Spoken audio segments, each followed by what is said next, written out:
ለሁለት ዓመት ምንም አይነት ሙዚቃ አላደመጠም። ምንም አይነት ጌጣጌጥም ሆነ ሽቶ አልተቀባም። ጺሙና ጸጉሩ ባንዴ ሸበተ፣ ባንዴ አረጀ፣ ባንዴ በጣሙን ያረጀ ሰው መሰለ። ምክንያቱም በወርቅና በአልማዝ ተንቆጥቁጣ በፈርጥ በተሸመኑ አልባሳት ተውባ በተዋቡ ደንገጡሮች ታጅባ ስትታይ ጨረቃ እንኳን በውበቷ አፍራ ፊቷን ትሸፍናለች የተባለችው ሙንታዝ መሃል በመሞቷ ይህ ዘመን ተሻጋሪ ከተባለላቸው የዓለማችን ታላላቅ የፍቅር ታሪኮች አንዱ ሆኖ ይቀመጣል። ዛሬ ይህንን አስገራሚ የፍቅር ታሪክ ልነግራችሁ ነው። በቅድሚያ ግን ቻናላችንን ሰብስክራይብ በማድረግ ተቀላቀሉ። በነጭ እምነ በረድ ታንጾ ለዘመናት የዘላለማዊ ፍቅር ተምሳሌት ሆኖ የዘለቀው የውቢቷ የሙንታዝ መሃል ዘላለማዊ ማረፊያ ስለሆነው ስለ ታጅ መሃልና ካስደማሚው ውብ ህንጻ ጀርባ ስላለው የሻህ ጁሃንን የሙንታዝ መሃል የፍቅር ታሪክን እንሆ እንላለን። ፍቅር መጀመሪያ ያለው ከተባለ ታሪኩ የተጀመረው እንደ አውሮፓውያኑ በ1607 መላውን ህንድ የሚያስተዳድረው የሞጉሉ ኢምፓየር ንጉሠ ነገሥት ወዳጅ ልጅ የ15 ዓመቱ ልዑል ኩራም በቤተ መንግስቱ አጀብ ተከቦ ወደ ሚና ባዛር ወይም ገበያ ብቅ ባለበት ዕለት ነው። የታዳጊው ልዑል አይኖች ባህር አልባሳትና ጌጣጌጦች የተዋበችው ፐርሻይቷ ልዕልት አርጁማንድ ባኑ ቤጉም ላይ ያረፈ። የአይን ፍቅር በሉት ብቻ አንዴ እንዳያት ነበር የወደዳት። በሷ በኩል ያለውን አናቅም። ልዑል ኩራም ወዲያው ነበር ስለዛሽ ለጋ ወጣት ልቡን ስለሰለበችው ኮረዳ ለንጉሠ ነገሥት አባቱ የተነፈሰው። ያኔ ልዑሉ የ15 ዓመት ልዕልቲቱ ደግሞ የ16 ዓመት ኮረዳ ነበረች። በወቅቱ በሌሎች ዓለማት የነገሥታት ታሪኮች ውስጥ እንደሚታየውና በሀገራችን የነገሥታት የፖለቲካ ታሪክ ውስጥም በስፋት እንደሚስተዋለው ልዑላን ለፍቅር ብቻ አያገቡም፣ ስለወደዱ ብቻ አያገቡም። ልብ ስለከጀለ መውደድ ነፍስን አነሁልሎ ፍቅር ልብ ስላጎሳቆለ መንፈስ በፍቅር ስለጦዘ ብቻ የወደዱትን ማግባት በአብዛኛው አይታሰብም። ልዑላንም ሆኑ ነገሥታት ራሳቸውም ጭምር ለፖለቲካዊ ጥቅም ሲባል እንደ ዲፕሎማሲያዊ ፋይዳ ፖለቲካዊ ጋብቻን ማካሄድ በስፋት የተለመደ ቤተ መንግስት የትዳር ስልት ነው። ከዚህ ውጪ ግን የሞጉል ነገሥታትም ሆነ ልዑላኖች የቻሉትን ያህል ቁባቶች ቢኖራቸው ወይንም ሚስቶች ስነ መንግስታዊ መብታቸው ነው እና ምንም እንኳን የልዑል ኩራም የወጣት ልብ በፍቅር ቢከንፍ ፖለቲካዊ ፋይዳው ከግምት ውስጥ ገብቶ በልደት ቀኑ በወርቅና በከበሩ ድንጋዮች እንደ ተንቆጠቆጠ ልቡ ያማለለችው ፐርሻይት ጉብል ታጨችለት፣ ተሰጠችው። በእርግጥ ይህ ፍቅር ከታቀደለት ፖለቲካዊ ፋይዳ አልፎ ዘላለማዊ ለመሆን በቃ።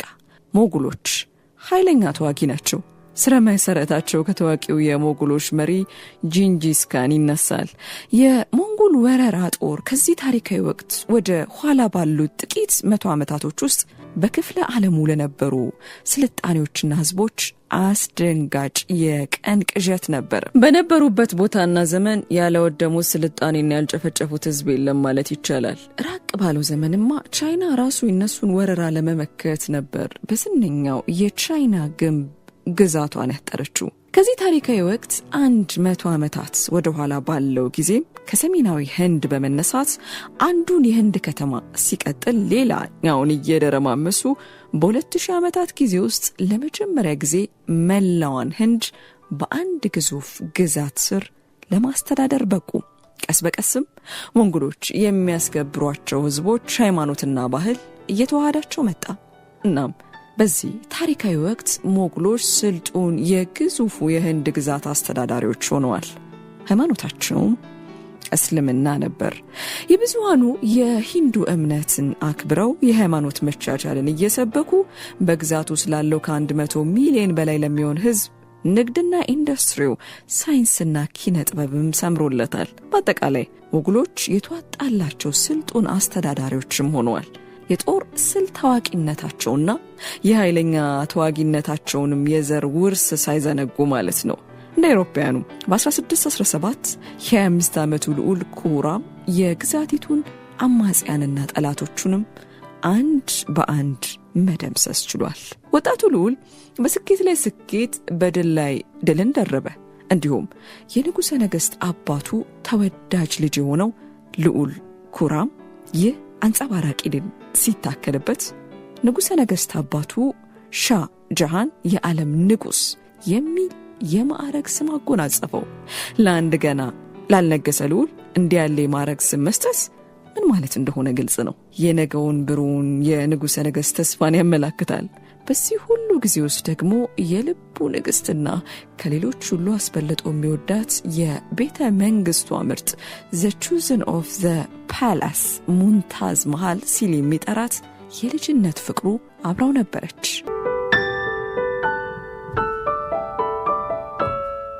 ምንም እንኳን ሻህ ጁሃን ሌሎች በርካታ ቁባቶች ቢኖሩትም ሚስቶች የምንጊዜውም ተወዳጁ የልጅነት ፍቅሩ ሙንታዝ መሃል ነበረች። በተገኘው ጊዜ ሁሉ አብሮ ናቸው፣ ተነጣጥለው ያቁም። የቤተ መንግስት ዜና መዋዕል ጻፊዎች በሁለቱ መሃል የነበረውን ቅርርብ፣ ተጣጥሞሽና ፍቅር እንዲህ ሲሉ ይገልጹታል። በመካከላቸው የነበረው መዋደድና ተጣጥሞሽ ከዚህ በፊት ከነበሩት በየትኛውም ሀገራት ልዑላን ጥንዶች መካከል ከነበረው እጅጉን የላቀና ሻህ ጀሃን ለሙንታዝ መሃል ያለው ፍቅርና መሰጠት ለሌሎች ካለው መውደድ አንጻር በሺዎች እጥፍ ይበልጣል። እንደ አውሮፓውያኑ በ1621 የሻህ ጀሃን አባት ንጉሠ ነገሥቱ ታመሙ። ልጆቹ ተሰባስበዋል።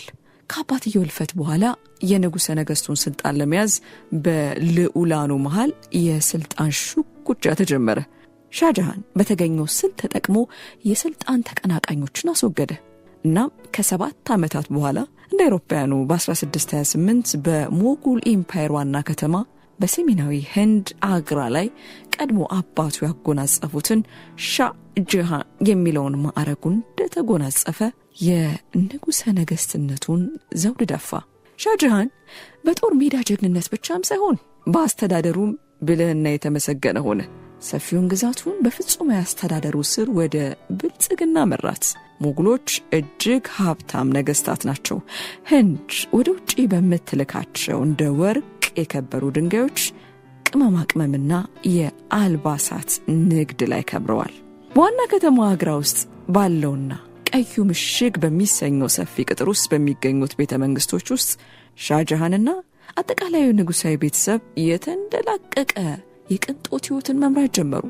እዚህ ሁሉ ፈርጥ ደግሞ ሻህ ጀሃን የቤተ መንግስቷ ምርጥ ሲል የሚጠራት የልቡ ንግስት ሙንታዝ መሃል ናት። በወርቅና በአልማዝ ተንቆጥቁጣ በፈርጥ በተሸመኑ አልባሳት ተውባ በተዋቡ ደንገጥሮቿ ታጅባ ስትታይ ጨረቃ እንኳን በውበቷ አፍራ ፊቷን ትሸፍናለች ሲሉ ባለቅኔዎቹ የተቀኙላት ሙንታዝ መሃል ታዲያ በዚህ ሁሉ መሃል በአንዳንድ ራቅ ባሉ የንጉሠ ነገሥቱ ግዛቶች ውስጥ ብጥብጥና መስተቀጣጠለ። አመጹን ለመቆጣጠር ንጉሠ ነገሥቱ ዙፋኑን ሰራዊቱን አንቀሳቅሶ በክተት ዘመተ። በደስታም ሆነ በሐዘን በየትኛውም ሁነት ውስጥ የልቡ ልዕልትና አማካሪው ጭምር የሆነችው በእልፍኝም ሆነ በዘመቻ ከጎኑ የማትለየው ሙንታዝ መሃልም ለ2 ዓመታት በዘለቀው በዚህ ዘመቻ አብራው ተጉዛለች። በተለይ ዴካን በተባለው ግዛት በተደጋጋሚ የሚነሳውን አመጽ ለማጥፋት በተደጋጋሚ ከቤተ መንግስቱ እየተነሳ ሲዘምት ከጎኑ አልተለየችም ነበር። አንዱ አመጽ ሲበርድ ሌላኛው የጋመ ሻህ ጀሃንና የልቡ ንግሥት ሙንታዝ መሃል ከግዙፉ ሰራዊት ጋር በዘመቻ ተንጠራወዙ። በዚህ አስቸጋሪ ዘመቻ ወቅት ነበር ሻህ ጀሃን ሊቋቋሙ ያልቻለው ሐዘን የወረደበት። በዚህ አስቸጋሪ ዘመቻ ወቅት ሙንታዝ መሃል የንጉሠ ነገሥቱን 19ኛ ልጅ አርግዛለች እና 19ኛ ልጇን ከተገላገለች በኋላ ወሊዱን ተከትሎ የተከሰተው የጤና እክል የራሷን የሙንታዝ መሃልን ሕይወት አስለመለመው። በጦር ሜዳ ጠላቶቹን አንድ በአንድ ሲጥል የነበረው የዓለም ንጉሱ ሻህ ጀሃን የግዙፉ የሞጉል ኢምፓየር ገዢ በሀብት የናጠጠው ንጉሠ ነገሥት ሻህ ጀሃን አሁን በዚህ ክፉ ጣፊት ምንም ጉልበት አልነበረውም። ያለው ብቸኛ አማራጭ ይሄ ነውና ፊቱን ወደ አምላኩ መልሶ ጸለየ፣ ተለማመነ፣ አነባ። ግን አልሆነም። የሻህ ጀሃንን ዓለም ለአንዴና ለመጨረሻ ጊዜ ያንኮታኮተውን ክስተት ዜና መዋዕሉ እንዲህ ገልጸዋል። ሰኔ 17 ቀን 1632 በጣሙን መራራ የሆነው ክስተት ሆነ። የግርማዊነቷ ንግሥት በአራስ ቤት እንዳሉ ማረፍ መላውን ዓለም የሐዘን ቤት አደረገው። የሻህ ጀሃን ዓለም አከተመ። ሻህ ጀሃን ለ8 ቀናት ምግብ አልቀመሰም። በትካዜ እንደተቆራመተ ከሰው ጋር ሳይገናኝ ለብቻው ተነጥሎ አዘነ። ለ2 ዓመታት ምንም አይነት ሙዚቃ አላደመጠም። ምንም አይነት ጌጣጌጥም ሆነ ሽቶ አልተቀባም። ጺሙና ጸጉሩ ባንዴ ሸበተ፣ ባንዴ ያረጀ፣ ባንዴ በጣም ያረጀ ሰው መሰለ። ትውፊቶች እንደሚሉት ሙንታዝ መሃል ከመሞቷ በፊት ከዚህ በፊት በዓለም ታይቶ የማይታወቅና እጅግ ውብ የሆነ የመታሰቢያ መቃብር እንዲያስገነባላት መናዘዟን ይገልጻሉ። ይሁን ሆኖ ድንገት ዓለሙ የጨለመበት ሻጃሃን የተወዳጇን ንግሥት የሙንታዝ መሃልን የተዋበ የመታሰቢያ መቃብር ማስገንባት የቀሪ ሕይወቱ ዋነኛ ግብ ሆነ። የንጉሠ ነገሥቱ መንግሥት ካዝና፣ የአጠቃላዩ ግዛት ሀብት፣ የትኛውም አለ የተባለ የምህንድስና ሊቅ በግንባታ የተካነው በማስዋብ ከሁሉም የላቀው ባለሙያ ሁሉ ከመላው የሀገሪቱ ግዛት ተሰባሰበ። አሁን የንጉሠ ነገሥቱ ዋነኛውና ቀዳሚው ግብ የሙንታዝ መሃል ዘላለማዊ ማረፊያ የሚሆነውን በውበቱ ተወዳዳሪ የለሽ ውብ የመታሰቢያ መቃብር ይሆናል። ታጅ መሃል ግንባታው ሙንታዝ መሃል ከሞተች ከ6 ወራት በኋላ ተጀመረ። የግንባታ ቦታ ከመላው ግዛት በተሰባሰቡ ምርጥ ባለሙያዎች የግንባታ ዕቃ በሚያመላልሱ ዞኖች ተሞላ። ለግንባታው የተመረጠው የያሙና ወንዝ ዳርቻ መሆኑ የግንባታውን ግዙፍ ክብደት ከመሸከም አንጻር እክል ፈጠረ። በመሆኑ በአሁኑ ወቅት በመጠኑ ለየትም ብሎ ቢሆን ጥቅም ላይ የሚውለውና ለዛ ዘመን ግን እጅግ ወጥ የሆነውን አዲስ ዘዴ ለመጠቀም ተገደዋል። የታጅ መሃል ግንባታ ከፍተኛ ክህሎት በታከለበት ፍጥነት ይጣደፍ ጀመር። መላው ግንባታ ቦታው ላይ በገፍ በተመረተ ሸክላ ተገንብቶ ሲያበቃ መላው የታጅ መሃል ህንፃ ከ400 ኪሎ ሜትሮች ርቀት ላይ በዝሆኖች ተጓጉዞ በመጣ እንከን የለሽ ነጭ እብነ በረድ ተጌጠ። ሞግሎች የተዋቡ የመታሰቢያ የመቃብር ህንፃዎችን ማስገንባት አዲሳቸው አይደለም። የራስ ሻህ ጀሃን አባትም የራሱ የሻህ ጀሃን አባት መሆኑ ሌሎች ቀደምት የሞጉል ታላላቅ ነገስታት የተዋቡ የመታሰቢያ የመቃብር ህንፃዎች ታንጸውላቸዋል።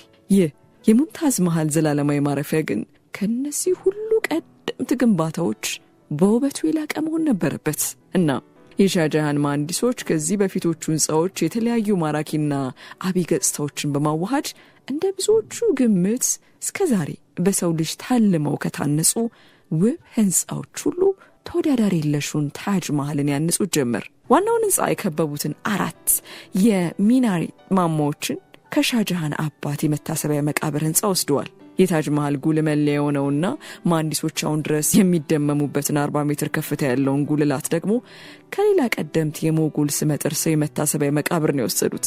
እነዚህን ሁሉ በማዋሃድ ልዩ ስነ ውበታዊ ተጣጥሞሽ እንደጠበቀ 20 ሺህ ምርጥ ባለሙያዎች ለ12 ዓመታት ተጠበውበት በስተመጨረሻ እንደ አውሮፓውያኑ 1643 ታጅ መሃል የሙንታዝ መሃል ዘላለማዊ ማረፊያ ስራው ተጠናቀቀ። ባለቅኔው የጊዜ ጉንጭ ላይ እንባ ሲል በተቀኘለት በዚሁ ህንፃ እጅግ የተዋበው ውስጣዊ ክፍል ውስጥ በስተመጨረሻ የሙንታዝ መሃል አስክሬን አረፈ። የታጅ መሃል ተጓዳኝ የሆኑ ሌሎች ግንባታዎችም ለቀጣይ 10 ዓመታት ያክል ዘለቁ። በየዓመቱ ሙንታዝ መሃል ያረፈችበት ቀን ሲከበር ሻህ ጀሃን የያሙናን ወንዝ በታንኳ እያቋረጠ ወደ ውዲቷ ንግሥት ሙንታዝ መሃል ዘላለማዊ ማረፊያ ያቀናል። ወደ ታጅ መሃል በየዓመቱ የታጅ መሃል ግንባታ የንጉሠ ነገሥቱን ካዝና ሟጧል። በዚህም ላይ በህዝቡ ላይ የደረሰው ጫና ይህን የሚባል አልነበረም። እንዲሁም በቤተ መንግስቱ የቅንጦት የኑሮ ዘይቤ ሳቢያ የተረቆሸው የሻህ ጀሃን መንግስት እጅግ ውብ የታጅ መሃል ህንፃ ግንባታ ሲታከልበት የሻህ ጀሃንን መንግስት አቅም ከዳው። እንደ አውሮፓውያኑ በ1658 አንዳች ነገር ማድረግ እንዳለበት የተሰማው የራሱ ሻህ ጀሃንና የሙንታዝ መሃል ልጅ ከ30 ዓመታት የንጉሠ ነገሥትነት ቆይታ በኋላ በስተመጨረሻ ሻህ ጀሃንን ከስልጣኑ አወረደው። ከዛ በኋላ ሻህ ጀሃን እስረኛ ሆነ። ሕይወቱ እስካለፈችበት ጊዜ ድረስም ከታሰረበት የቤተ መንግስቱ የእስር ክፍል ውስጥ ሳይወጣ በእስረኝነት ተከርችሙበት ኖሯል። ምሽት ላይ የዜና መዋሉ ጸሐፊ ያኔውን የወጣትነት ዘመኑን የጀብዱንና በድል የተንቆጠቆጡ የጀግንነት ታሪኮቹን ያነብለታል። ብቸኛ መጽናኛው ግን ይህ አልነበረም። ይልቅስ በ10 ክፍሉ መስኮት አሻግረው ሲያዩ ከያሙና ወንዝ ማዶ ነጭ የእብነ በረድ እንክብል መስሎ የሚታየው ሬቤንድራስ ታጎር የጊዜ ጉንጭ ላይ እንባ ሲል የተቀኘለት የልጅነት ፍቅሩ የሙንታዝ መሃል ዘላለማዊ ማረፊያ ታጅ መሃል ነበር። የኋላ ዘመኑ የዘላለም ፍቅሩ መጽናኛው በ74 ዓመቱ በስተመጨረሻም ሻጃሃን አረፈ። አስክሬኑ ከያሙና ወንዝ ማዶ በተዋበው የታጅ መሃል ውስጣዊ ክፍል ውስጥ ከዘላለማዊ ፍቅሩ ሙምታዝ መሃል መቃብር ጎን ሊያርፍ ችሏል። ታሪኩን ከወደዳችሁት ቻናላችንን ሰብስክራይብ ካላረጋችሁ በማድረግ ተቀላቀሉን። ላይክ፣ ሼር፣ ኮሜንት መስጠትም ይቻላል። እናመሰግናለን።